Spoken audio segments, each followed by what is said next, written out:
Arrepentimiento para vida. De manera que también a los gentiles ha dado Dios arrepentimiento para vida. Hechos 11:18. Uno de los mayores obstáculos que haya tenido que superar jamás la religión cristiana fue el prejuicio inveterado que se apoderó de las mentes de sus primeros seguidores.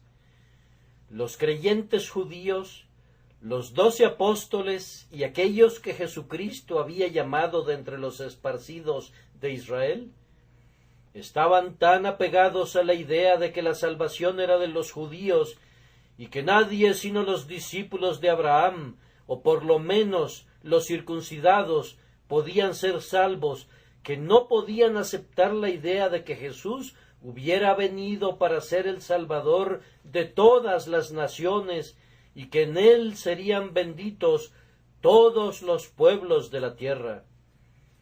Con mucha dificultad podían aceptar esa suposición.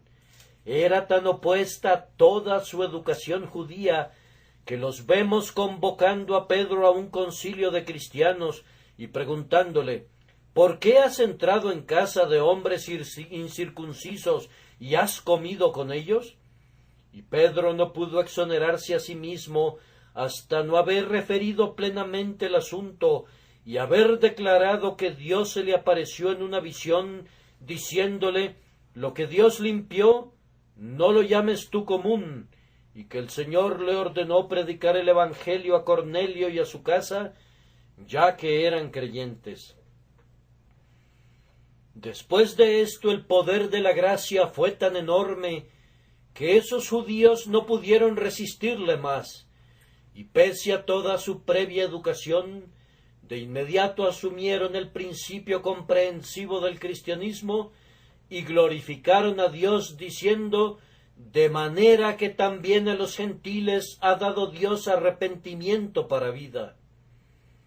Bendigamos a Dios porque ahora estamos libres de los impedimentos del judaísmo y porque tampoco estamos bajo los impedimentos de un gentilismo que a su vez ha excluido a los judíos, sino que vivimos muy cerca del bienaventurado tiempo que se aproxima, cuando judío y gentil, esclavo o libre, se sentirán uno con Jesucristo, nuestra cabeza.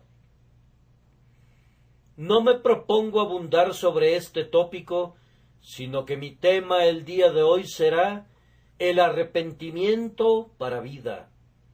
Pido gracia a Dios para hablarles de tal manera que su palabra sea como una espada cortante que penetra hasta partir el alma y el espíritu, las coyunturas y los tuétanos. Por arrepentimiento para vida, creo que debemos entender aquel arrepentimiento que va acompañado de vida espiritual en el alma y que asegura la vida eterna a todo aquel que lo posee. El arrepentimiento para vida, afirmo, trae consigo vida espiritual, o más bien, es la primera consecuencia procedente de esa vida. Hay arrepentimientos que no son signos de vida, excepto de vida natural, porque sólo son efectuados por el poder de la conciencia y la voz de la naturaleza que habla en los hombres. Pero el arrepentimiento del que se habla aquí es producido por el autor de la vida, y cuando viene, engendra tal vida en el alma, que aquellos que estaban muertos en sus delitos y pecados son revividos conjuntamente con Cristo. Aquellos que no tenían receptividad espiritual, ahora reciben con mansedumbre la palabra implantada. Aquellos que dormitaban en el propio centro de la corrupción, reciben el poder de convertirse en hijos de Dios y de estar cerca de su trono. Yo creo que este es el arrepentimiento para vida, aquel arrepentimiento que da vida a un espíritu muerto. También he dicho que este arrepentimiento asegura la vida eterna, pues hay arrepentimientos de los cuales oyes hablar a los hombres que no aseguran la salvación del alma. Algunos predicadores afirman que aunque los hombres pueden arrepentirse y creer, también pueden apostatar y perecer. No pretendemos consumir nuestro tiempo haciendo un alto para exponer su error ahora. A menudo hemos considerado eso antes y hemos refutado todo lo que pudieran decir en defensa de su dogma. Pensemos en un arrepentimiento infinitamente mejor.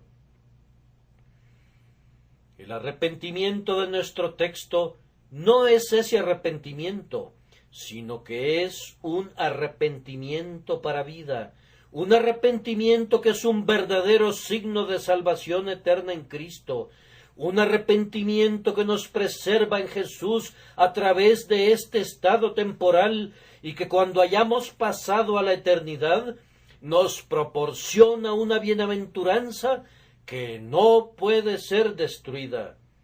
Arrepentimiento para vida es la salvación real del alma, es el germen que contiene todos los elementos esenciales de la salvación, que los resguarda para nosotros y que nos prepara para ellos.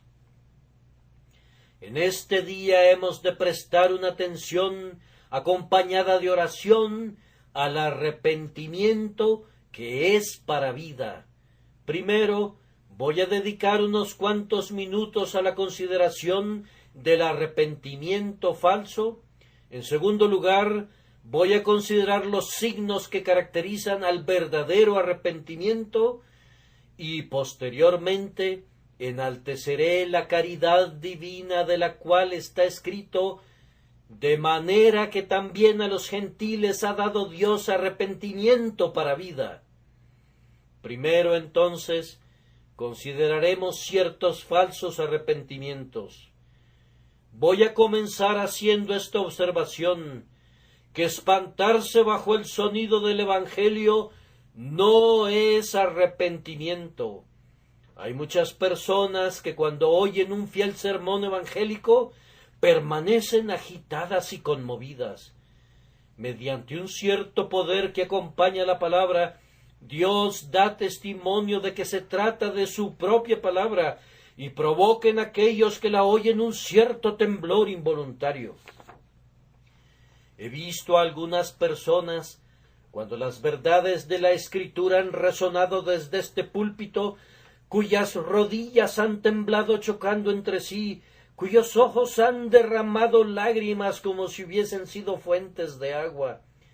He sido testigo de la profunda depresión de su espíritu, cuando, según me han dicho algunos de ellos, fueron sacudidos hasta el punto de no saber cómo soportar el sonido de la voz, pues era semejante a la terrible trompeta del Sinaí, tronando únicamente su destrucción. Queridos oyentes, ustedes podrían estar sumamente turbados bajo la predicación del Evangelio y, sin embargo, podrían no tener ese arrepentimiento para vida. Ustedes podrían saber lo que es estar muy seria y profundamente afectados cuando asisten a la casa de Dios y, sin embargo, podrían ser pecadores endurecidos.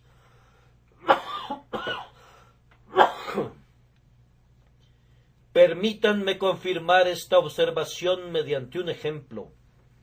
Pablo compareció ante Félix con sus manos encadenadas y cuando disertaba acerca de la justicia, del dominio propio y del juicio venidero, está escrito que Félix se espantó y, sin embargo, por buscar dilaciones, Félix se encuentra en la perdición en medio del resto de personas que han dicho: prosigue tu camino por esta vez, cuando encuentre un tiempo adecuado te buscaré. Hay muchas personas que no pueden asistir a la casa de Dios sin alarmarse. Ustedes saben lo que es estar espantados ante el pensamiento de que Dios los castigará. Puede ser que con frecuencia hayan sido inducidos a una emoción sincera bajo la influencia del ministro de Dios, pero permítanme decirles que a pesar de todo podrían ser desechados porque no se han arrepentido de sus pecados ni se han vuelto a Dios. Peor aún, es muy posible que no solamente se espanten ante la palabra de Dios, sino que podrían volverse Agripas amigables y estar por poco persuadidos a volverse a Jesucristo, y sin embargo no tener ningún arrepentimiento. Podrían ir más allá y llegar a desear el Evangelio. Podrían decir: oh, este Evangelio es algo tan bueno que yo quisiera recibirlo. Asegura tanta felicidad aquí y tanto gozo en el más allá que quisiera poder llamarlo mío. Oh, es bueno oír de esta manera esta voz de Dios, pero podrían quedarse tranquilos, y mientras algún texto poderoso es predicado adecuadamente, podrían decirse: creo que es verdad, pero tiene que entrar en el corazón antes de que puedan arrepentirse. Puedes incluso caer de rodillas en oración y pedir con labios aterrados que esto sea de bendición para tu alma. Y después de todo, podrías ser que no fueras un hijo de Dios. Podrías decir como Agripa le dijo a Pablo: por poco me persuades a ser cristiano. Sin embargo, igual que Agripa, podrías no pasar más allá del por poco. Agripa estaba casi persuadido a ser cristiano, pero no plenamente convencido. Ahora, ¿cuántos de ustedes han estado por poco persuadidos y sin embargo no están realmente en el camino de la vida eterna? ¿Cuán a menudo la convicción los ha conducido a caer de rodillas y por poco se han arrepentido, pero han permanecido allí sin arrepentirse realmente? ¿Ven aquel cadáver? Murió recientemente. Todavía no ha adquirido la lividez mortal, su color se asemeja todavía a la vida, su mano está tibia todavía, podría pensarse que está vivo y casi pareciera respirar. Todo está íntegro. El gusano escasamente lo ha tocado, la descomposición escasamente se ha presentado, no hay ningún olor fétido. Sin embargo, la vida se ha ido. No hay ninguna vida allí. Lo mismo sucede con ustedes. Por poco están vivos. Por poco tienen cada órgano externo de la religión que tiene el cristiano, pero no tienen vida. Podrían tener un arrepentimiento, pero no el arrepentimiento sincero. Oh hipócrita, te advierto el día de hoy que no solamente podrías sentir espanto, sino hasta una complacencia por la palabra de Dios, y sin embargo, después de todo, no tener arrepentimiento para vida.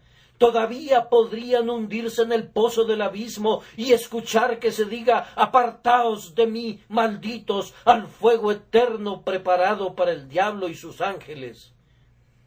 Pero, además, es todavía posible que los hombres progresen inclusive más allá de esto y que positivamente se humillen bajo la mano de Dios, pero que sean completos extraños al arrepentimiento. Su bondad no es como la nube mañanera y el rocío temprano que se desvanecen, sino que después que escuchan el sermón regresan a casa y realizan lo que ellos conciben que es la obra del arrepentimiento, es decir, renuncian a ciertos vicios y necedades, se visten de cilicio y sus lágrimas se derraman muy abundantemente por causa de lo que han hecho. Se lamentan delante de Dios y sin embargo, con todo eso, su arrepentimiento no es sino un arrepentimiento pasajero y regresan otra vez a sus pecados. ¿Acaso niegan que exista tal penitencia? Permítanme contarles un caso. Un cierto hombre llamado Acab codiciaba la viña de su vecino Nabot, que se rehusaba a venderla a cualquier precio ni hacer un intercambio. Acab consultó con su esposa Jezabel, que urdió el plan de matar a Nabot para que el rey se apropiara de la viña. Después que Nabot murió y Acab hubo tomado posesión de la viña, el siervo del Señor se reunió con Acab y le dijo: ¿No mataste y también has despojado? Así ha dicho Jehová: en el mismo lugar donde lamieron los perros la sangre de Nabot, los perros lamerán también tu sangre, tu misma sangre. He aquí yo traigo mal sobre ti y barreré tu posteridad. Leemos que Acab se fue y anduvo humillado. Y el Señor dijo: pues por cuanto se ha humillado delante de mí, no traeré el mal en sus días. Él le había concedido una suerte de misericordia, pero leemos a continuación en el siguiente capítulo que Acab se rebeló y en una batalla en Ramot de Galaad, de conformidad al siervo del Señor, fue muerto allí. Así que los perros lamieron su sangre exactamente en la viña de Nabot. Ustedes también, les digo, podrían andar humillados delante de Dios por un tiempo, y sin embargo podrían seguir siendo los esclavos de sus transgresiones. Ustedes tienen miedo de la condenación, pero no tienen miedo de pecar. Tienen miedo del infierno, pero no le temen a sus iniquidades. Tienen miedo de ser arrojados al pozo, pero no temen endurecer sus corazones contra sus mandamientos. ¿No es verdad, oh pecador, que le tienes pavor al infierno? No es el estado de tu alma el que te turba, sino el infierno. Si el infierno fuera extinguido, tu arrepentimiento se extinguiría. Si los terrores que te esperan fuesen eliminados, pecarías más pérfidamente que antes, y tu alma se endurecería y se rebelaría contra su soberano. No se engañen, hermanos míos, en este punto. Examínense para comprobar si andan en fe. Pregúntense si tienen el arrepentimiento para vida, pues podrían andar humillados por un tiempo y sin embargo no arrepentirse nunca delante de Dios. Muchos avanzan más allá de esto y sin embargo están destituidos de la gracia. ¿Podría ser posible que confieses tus pecados sin arrepentirte? ¿Podrías acercarte a Dios y decirle que eres un miserable? ¿Podrías enumerar una larga lista de tus transgresiones y de los pecados que has cometido sin un sentido de la horripilación de tu culpa, sin una sola chispa de odio real a tus acciones? Podrías confesar y reconocer tus transgresiones y sin embargo no sentir un aborrecimiento del pecado, y si no resistes al pecado en la fortaleza de Dios, si no lo abandonas, este supuesto arrepentimiento no sería sino el color dorado que luce la pintura decorativa. No se trata de la gracia que realmente transforma en el oro que soporta el fuego. Digo que podrían llegar a confesar sus faltas y sin embargo no tener arrepentimiento. Además, y entonces habré tocado el más lejano pensamiento que he de dar sobre este punto, podrían hacer alguna obra digna del arrepentimiento y sin embargo ser impenitentes. Déjenme darles una prueba de esto en un hecho autenticado por la inspiración. Judas traicionó a su Señor, y después de haberlo hecho, un sobrecogedor sentido del enorme mal que había cometido se apoderó de él. Su culpa enterró toda esperanza de arrepentimiento, y en el abatimiento de la desesperación, mas no en el dolor de la verdadera compunción, confesó su pecado a los sumos sacerdotes, clamando: «Yo he pecado entregando sangre inocente». Ellos le dijeron: «¿Qué nos importa a nosotros? Allá tú». Entonces arrojó las piezas de plata en el templo para mostrar que no podía soportar cargar con el precio de la culpa, y las dejó allí. Salió y fue salvo. No, salió y fue y se ahorcó. Y aun entonces la venganza de Dios le siguió, pues cuando se colgó cayó desde la altura donde estaba suspendido y quedó destrozado. Se perdió y su alma pereció. Pueden ver lo que este hombre hizo. Él pecó, confesó su error y devolvió el oro. Sin embargo, después de eso, fue un réprobo. ¿Acaso no nos pone a temblar esto? Pueden ver cuán posible es ser tan aproximadamente el remedio de un cristiano que la propia sabiduría, si solamente fuera mortal, sería engañada. Ahora, habiéndoles advertido así que hay muchas falsas clases de arrepentimiento, tengo el propósito de ocupar un corto tiempo haciendo algunas observaciones sobre el verdadero arrepentimiento y los signos mediante los cuales podremos discernir si contamos con ese arrepentimiento que es para vida. Antes que nada, permítanme corregir uno o dos errores que aquellos que están viniendo a Jesucristo cometen con frecuencia. Uno es que creen a menudo que deberían experimentar profundas, horribles y pavorosas manifestaciones de los terrores de la ley y del infierno antes de que se pueda decir que se arrepintieron. ¿Con cuántas personas he conversado que me han dicho lo que solamente puedo traducirles en español a ustedes en esta mañana? Más o menos de esta manera: no me arrepiento lo suficiente, no me siento lo suficientemente pecador, no he sido un transgresor tan indisculpable y perverso como muchos otros. Yo casi quisiera haberlo sido, no porque ame al pecado, sino debido a que entonces tendría convicciones más profundas de mi culpa y me sentiría más seguro de haber venido verdaderamente a Jesucristo. Ahora, sería un grave error imaginar que estos pensamientos terribles y horribles de un juicio venidero tengan algo que ver con la validez del arrepentimiento. Con frecuencia no son el don de Dios para nada, sino las insinuaciones del diablo. E incluso allí donde la ley obra y produce estos pensamientos, no deberían considerarlos como constituyentes de una parte y una porción del arrepentimiento. No entran en la esencia del arrepentimiento. El arrepentimiento es un odio al pecado. Consiste en apartarse del pecado y en una determinación en la fuerza de Dios de abandonarlo. Es posible que un hombre se arrepienta sin un horripilante despliegue de los terrores de la ley.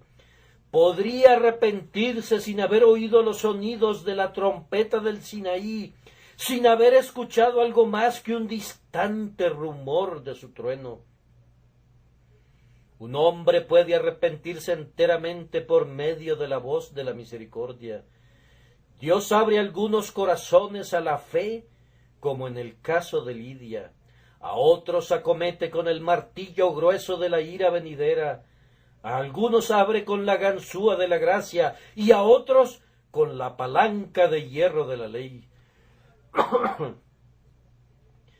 Puede haber muchas formas de llegar allí, pero la pregunta es: ¿has llegado allí? ¿Te encuentras allí?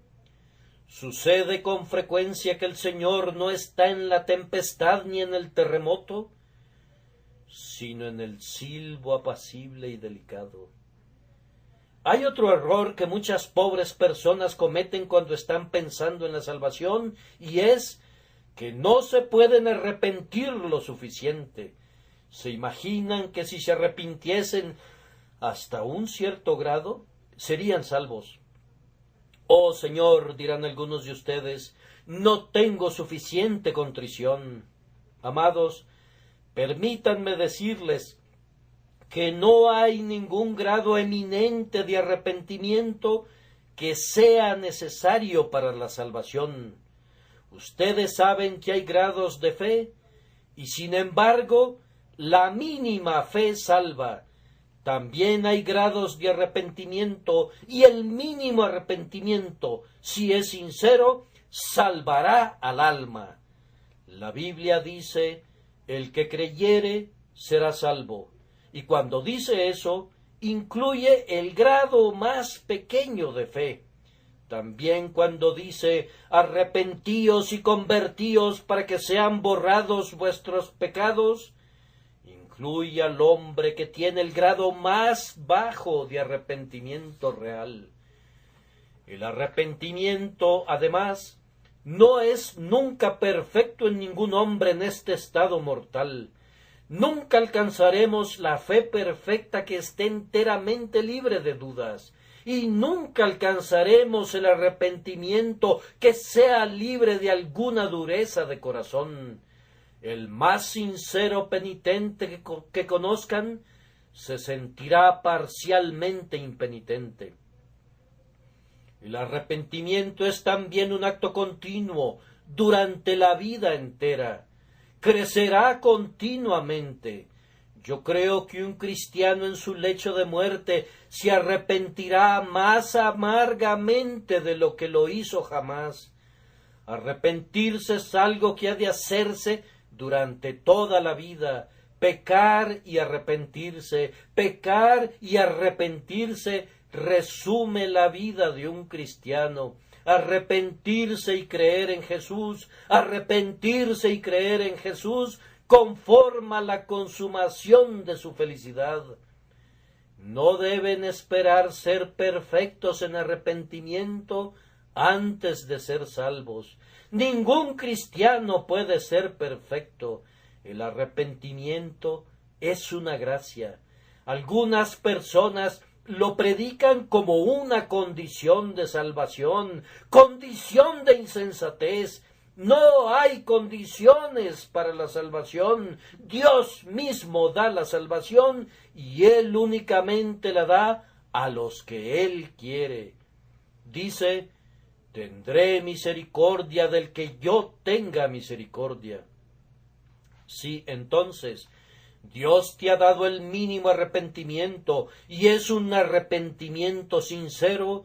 Alábalo por ello y espera que ese arrepentimiento crezca más y más profundamente conforme sigas adelante. Entonces esta observación ha de ser aplicada a todos los cristianos. Hombres y mujeres cristianos, ustedes sienten que no tienen un arrepentimiento lo suficientemente profundo, sienten que no tienen una fe lo suficientemente grande. ¿Qué han de hacer? Pidan un aumento de fe y crecerá. Lo mismo sucede con el arrepentimiento. ¿Han tratado alguna vez de alcanzar un profundo arrepentimiento? Amigos míos, si han fracasado en el intento, confíen en Jesús y traten cada día de obtener un espíritu penitencial.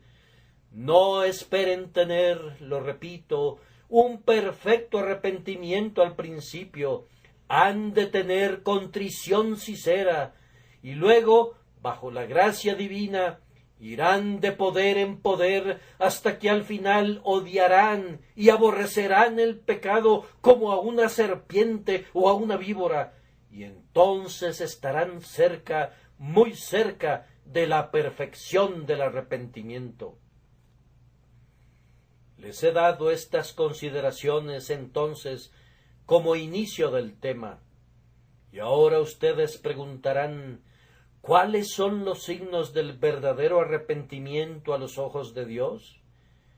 Primero les digo que hay pena en él. Nadie se arrepiente jamás del pecado sin sentir algún tipo de tristeza a la vez. Puede ser más o menos intensa, de acuerdo a la manera en que Dios les llama y a su previa manera de vida, pero debe haber alguna tristeza. No nos importa cuándo llega, pero en algún momento o en otro debe llegar, o no sería el arrepentimiento de un cristiano. Conocí una vez a un hombre que profesaba que se había arrepentido, y en verdad su carácter había cambiado externamente, pero nunca pude ver que tuviera un dolor real por el pecado. Tampoco vi jamás algunas señales de contrición en él cuando profesó creer en Jesús. Yo consideré que en ese hombre se trataba de un salto extático a la gracia, y encontré después que tuvo exactamente un salto igualmente extático a la culpa otra vez. Él no era una oveja de Dios, pues no había sido lavado en contrición, pues todo el pueblo de Dios ha de ser lavado en contrición cuando es convertido de sus pecados. Nadie puede venir a Cristo y conocer su perdón sin sentir que el pecado es una cosa odiosa, pues llevó a la muerte a Cristo. Ustedes que tienen sus ojos secos, sus rodillas sin doblar y sus corazones empedernidos, ¿cómo podrían pensar que son salvos? El Evangelio promete salvación únicamente a aquellos que realmente se arrepienten.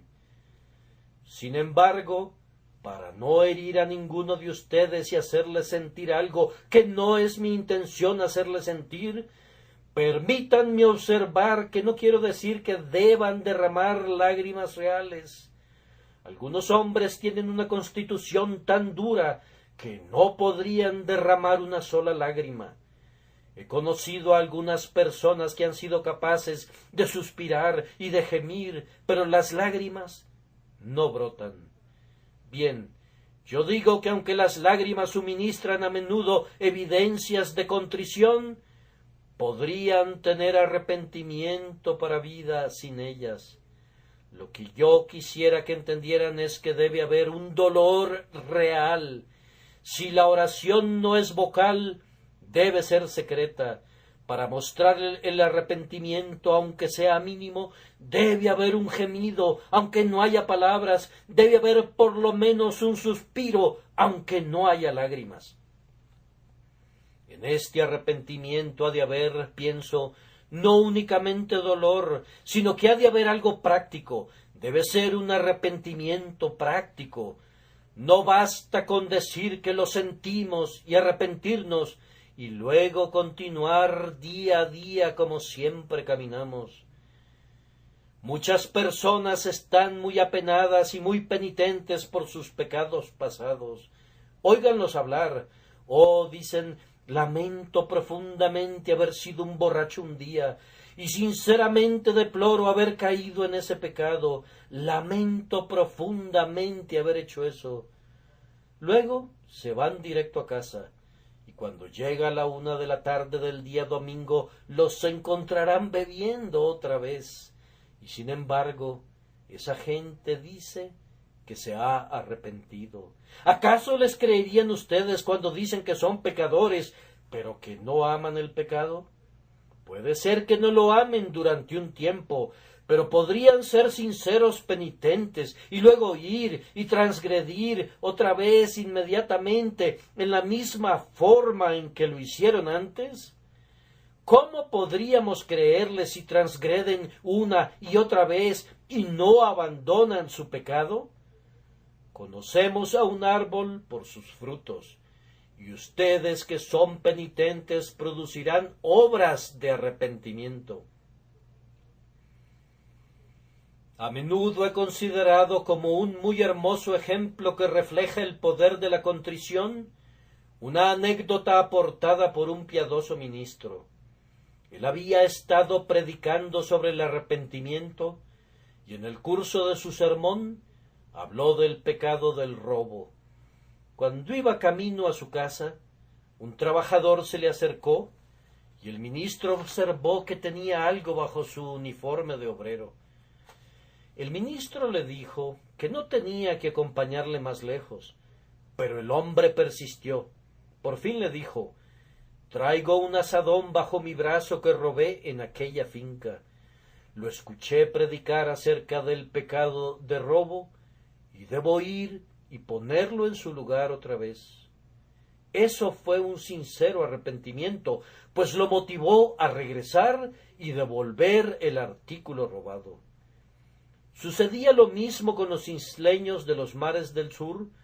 de quienes leemos que robaban la ropa y los muebles de los misioneros y todo lo que se podían llevar de sus casas, pero cuando eran convertidos salvadoramente, les llevaban todo de regreso.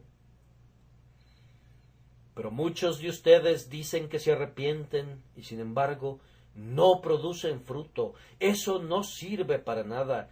La gente se arrepiente sinceramente, dicen, de haber cometido un robo o de haber mantenido una casa de juegos, pero se cuidan de que todas las ganancias sean empleadas en el mejor bienestar de su corazón. El verdadero arrepentimiento producirá obras dignas de arrepentimiento. Será un arrepentimiento práctico. Pero vamos más lejos. Ustedes pueden saber si su arrepentimiento es práctico mediante esta prueba. ¿Tiene alguna duración o no? Muchos de sus arrepentimientos se asemejan al rubor ético de la persona tísica, que no es ninguna señal de salud. Muchas veces he visto a algún joven en un trance de piedad recién adquirida, pero poco firme, y él ha creído que ha estado a punto de arrepentirse de sus pecados. Durante algunas horas, tal persona está profundamente contrita delante de Dios y por semanas renuncia a sus necedades.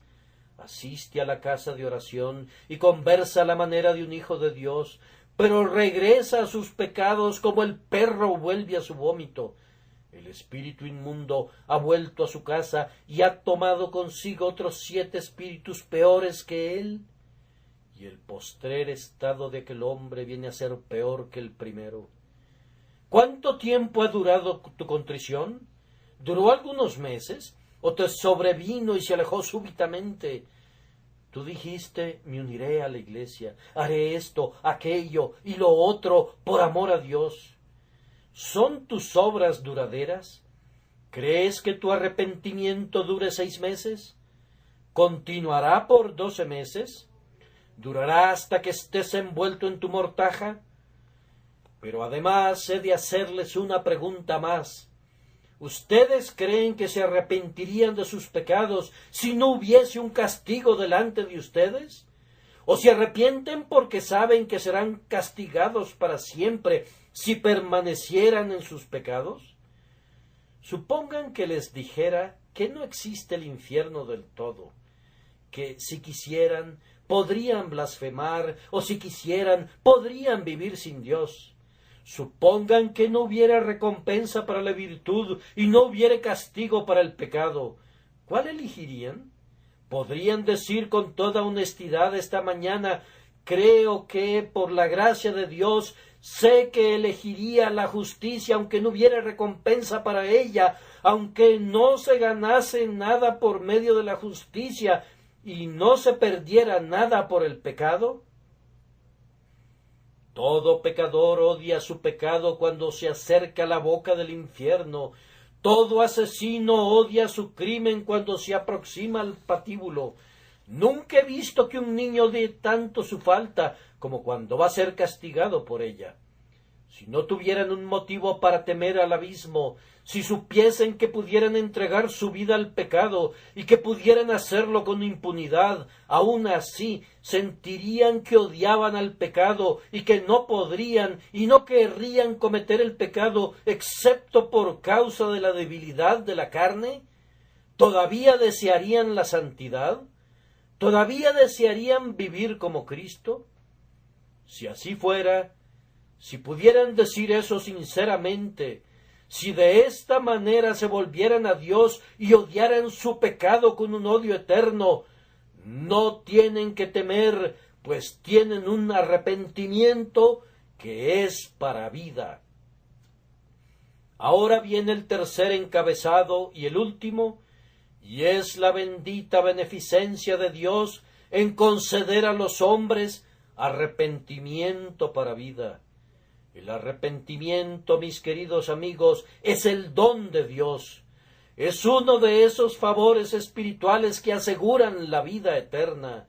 Es una maravilla de la gracia divina que no solamente provea el camino de salvación, que no solamente invite a los hombres a recibir la gracia, sino que positivamente haga que los hombres estén dispuestos a ser salvos. Dios castigó a su Hijo Jesucristo por nuestros pecados y por ello proveyó la salvación para todos sus hijos perdidos. Envía a su ministro. El ministro pide a los hombres que se arrepientan y crean y se esfuerza por llevarlos a Dios.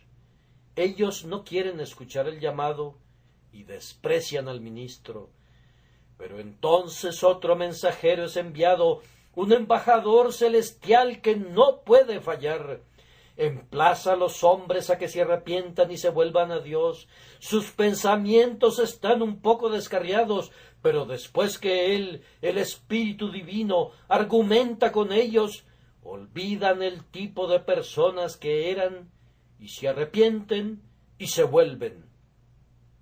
Ahora, ¿qué haríamos nosotros si hubiésemos sido tratados como lo fue Dios? Si hubiésemos preparado una cena o una fiesta y hubiéramos enviado mensajeros para invitar a los convidados a venir, ¿qué haríamos? ¿Ustedes creen que nos tomaríamos el trabajo de ir por todos lados, visitándolos a todos y de hacer que vinieran? Y cuando se hubieran sentado y dijeran que no pueden comer, ¿acaso abriríamos sus bocas? Si todavía declararan que no pueden comer, ¿los haríamos comer? Ah, amados, estoy inclinado a pensar que no harían eso. Si hubieran firmado las invitaciones y los invitados no vinieran a su fiesta, ¿acaso no dirían no habrá fiesta? Pero ¿qué hace Dios? Él dice, ahora haré una fiesta e invitaré a la gente, y si no vinieren, mis ministros saldrán y los traerán personalmente. Diré a mis siervos, vayan por los caminos y por los vallados y fuércenlos a entrar para que puedan participar de la fiesta que he preparado. ¿Acaso no es un acto estupendo de la misericordia divina que efectivamente los vuelva dispuestos? No lo hace por medio de la fuerza, sino que usa una dulce persuasión espiritual. Primero están renuentes al máximo a ser salvados. Pero, dice Dios, eso no es nada. Yo tengo el poder de hacerlos volverse a mí, y lo haré. El Espíritu Santo hace penetrar entonces la palabra de Dios en las conciencias de sus hijos de una manera tan bendita que no pueden rehusarse más a amar a Jesús. Les pido que observen que no lo hace por medio de alguna fuerza en contra de su voluntad, sino mediante una dulce influencia espiritual que cambia la voluntad. Él coloca no únicamente un festín de cosas buenas delante de los hombres, sino que los induce a venir y participar de ellas, y los constriñe a continuar festejando mientras los lleva a la mansión permanente y eterna, y al llevarlos arriba le dice a cada uno, con amor eterno te he amado, por tanto te prolongué mi misericordia. Ahora, ¿me amas tú a mí? Oh Señor, claman, tu gracia al traernos aquí demuestra que nos amas, pues nosotros estábamos renuentes a venir. Tú dijiste irán, y nosotros dijimos que no iríamos, pero tú nos hiciste ir. Y ahora, Señor, te bendecimos y te amamos por esa fuerza. Fue un apremio divino. Yo era un cautivo que forcejeaba, pero fui conducido a estar dispuesto. Oh, gracia soberana, somete mi corazón. Quiero ser conducido en triunfo también, un cautivo dispuesto para mi Señor, para cantar los honores de su palabra. Bien, ahora, ¿qué dicen ustedes? Algunos dirán, Señor, he estado tratando de arrepentirme durante largo tiempo. En penas y aflicciones he estado orando y tratando de creer y haciendo todo lo que pueda. Les diré algo, lo intentarán por tiempo indefinido antes de ser capaces de hacerlo. Esa no es la forma de alcanzarlo. Oí la historia de dos caballeros que iban de viaje. Uno de ellos le dijo al otro, no sé cómo haces, pero da la impresión que tú recuerdas siempre a tu esposa y tu familia y todo lo que están haciendo en casa, y da la impresión que tú conectas todas las cosas que te rodean con ellos. Pero yo trato de recordar a mi familia constantemente y sin embargo nunca logro hacerlo. No, respondió el otro, esa es precisamente la razón por qué no puedes, porque lo intentas. Si pudieras conectarlos con cada pequeña circunstancia que encontramos, fácilmente los recordarías. En tal y tal momento pienso, ahora se están levantando, y en tal y tal momento, ahora están en oración, y en tal y tal hora, ahora están desayunando. De esta manera, los tengo siempre delante de mí. Creo que lo mismo sucede con relación al arrepentimiento. Si un hombre dijera, quiero creer, y tratara, mediante algún medio mecánico, de inducirse al arrepentimiento, sería un absurdo y nunca lo lograría. Pero la manera en que puede arrepentirse es, por la gracia de Dios, creyendo y pensando en Jesús. Si viera el costado sangrante, la corona de espinas, las lágrimas de angustia, si tuviera una visión de todo lo que Cristo sufrió, no tengo temor de afirmar que se volvería a Él en arrepentimiento. Apostaría la reputación que yo pudiera tener en las cosas espirituales, afirmando que un hombre no puede, bajo la influencia del Espíritu Santo de Dios, contemplar la cruz de Cristo sin un corazón quebrantado. Si no fuera así, mi corazón sería diferente del de todos los demás. No he conocido nunca a nadie que hubiera reflexionado y mirado a la cruz, que no hubiera descubierto que la cruz engendró arrepentimiento y engendró fe. Miramos a Jesús si queremos ser salvos, y luego decimos, sacrificio admirable, que Jesús haya muerto así para salvar a los pecadores. Si quieres la fe, debes recordar que Él la da. Si quieres el arrepentimiento, Él lo da. Si quieres vida eterna, Él la da liberalmente. Él puede forzarte a sentir tu gran pecado y llevarte al arrepentimiento por la mirada de la cruz del Calvario y el sonido del mayor y más profundo clamor de muerte, Eloi, Eloi, lama sabactani. Dios mío, ¿por qué me has desamparado? Eso engendrará arrepentimiento. Eso te hará llorar y decir, ¡ay! Y mi Salvador sangró, y mi soberano murió por mí. Entonces, amado amigo, si quisieras tener arrepentimiento, este es mi mejor consejo para ti. Mira a Jesús, y que el bendito dador de todo arrepentimiento para salvación te guarde de los falsos arrepentimientos que he descrito y te dé ese arrepentimiento que existe para vida. Arrepiéntete, clama la voz celestial, y no oses demorarte. El infeliz que desdeña el mandato muere y se enfrenta a un fiero día. El ojo soberano de Dios ya no pasa por alto los crímenes de los hombres. Sus heraldos son despachados por doquier para advertir al mundo de pecado. Los emplazamientos abarcan toda la tierra, que la tierra concurra y tema. Escuchen, hombres de cuna real, y que sus vasallos oigan también. Juntos ante su presencia dóblense y confiesen toda culpa. Abracen al bendito Salvador ahora, no minimicen su gracia, dobléguense antes de que la terrible trompeta suene y los llame a su tribunal, pues la misericordia conoce el límite establecido y se convierte en venganza allí.